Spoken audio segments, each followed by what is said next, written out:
What's going down, y'all? One half of the Wake Up Crew here to talk some NFL prop plays over on Prize Picks for this Week 10, 2022 NFL slate. Quick recap of the plays that we talked about on the channel for Thursday Night Football. We talked about 4 plays. Phillip Walker and Marcus Mariota under their first half passing yard totals of 79.5. Both of those cash. We also talked about Deontay Foreman over his first half rushing yards. He smashed that. And then we did miss on Tyler Algier, his first half rushing yards. He went under his projected 32.5 yardage mark. So 3 for 4, very profitable day for us. But look, I went and checked the book lines. I went and looked at some different things on Prize Picks, checked out the model. Shout out to my Spari and everything over there. And I think I found some plays that we're definitely going to be able to take advantage of some value from Prize Picks and the book line. So let's pull up Prize Picks right now. And before I start to recommend the plays, as always, take what you like, leave what you don't. We don't make you pay for picks. All that I ask is you hit the thumbs up button, subscribe, like the content, comment below. Let me know what you found, what you're rocking with this Sunday. Let's get that money, man. All right, here we go. Let's talk about Damien Pierce, 80.5 rushing yards. This is probably the offensive rookie of the year on an offense that's going nowhere fast, but what they love to do is run the ball with Damien Pierce, proven to be one of the better running backs this season in the NFL. Let's pull him up and look at what he's done over his last 5 games. Outside of the Tennessee game, in which they have one of the best run defenses in the NFL, he's cruised past this 80.5 yardage mark. He's getting the carries, and versus a Giants defense that's 25th against the run, allowing about 137 yards on the ground per game. Damien Pierce is going to get all the work he can handle. And you see on the books, this is even money at 81.5. So you're getting a little yard boost over here on Prize Picks. FanDuel, 81.5 juice to the over. We've got it right here at 82.5, and FanDuel somewhere even at 84.5 yards. So we are getting some value on Damien Pierce. We're going over 80.5 yards. Also want to talk about my boy Daniel Carlson, one of my more profitable players in the NFL this season, over 1.5 field goals made. Had 2 last week versus Jacksonville. The whole offense was anemic versus New Orleans. Denver 4, Kansas City 3, and then versus Houston, he had 1. This is juiced minus 139 on the books to the over. No Darren Waller and Hunter Renfrow out on IR. So limited options. It's going to be Josh Jacobs. Maybe Mac Hollins gets into it, and Devontae Adams.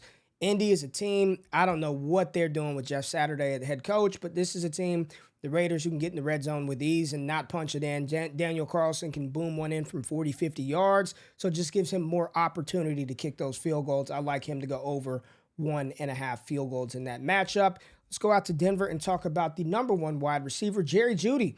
49.5 receiving yards. His targets over these last 5 games, 7, 11, 7, 8, and 5. And you see that he's cruised past 50 yards in every single matchup.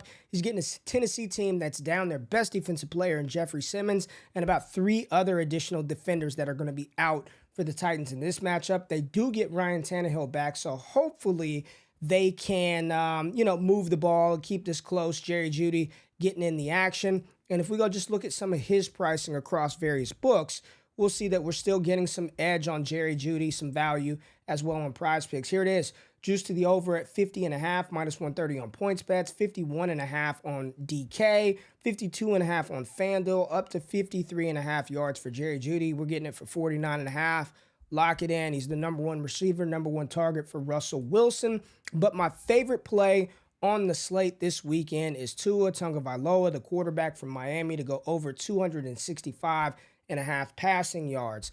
They're facing off against the Cleveland team. Cleveland Browns are about middle of the road against the pass, but where this helps make this an advantageous matchup for the Dolphins, for Tua, for Waddle, for Tyreek, is that Cleveland is 23rd in the NFL, allowing 6.9 yards per pass attempt, and they're also allowing 11.1 yards per completion.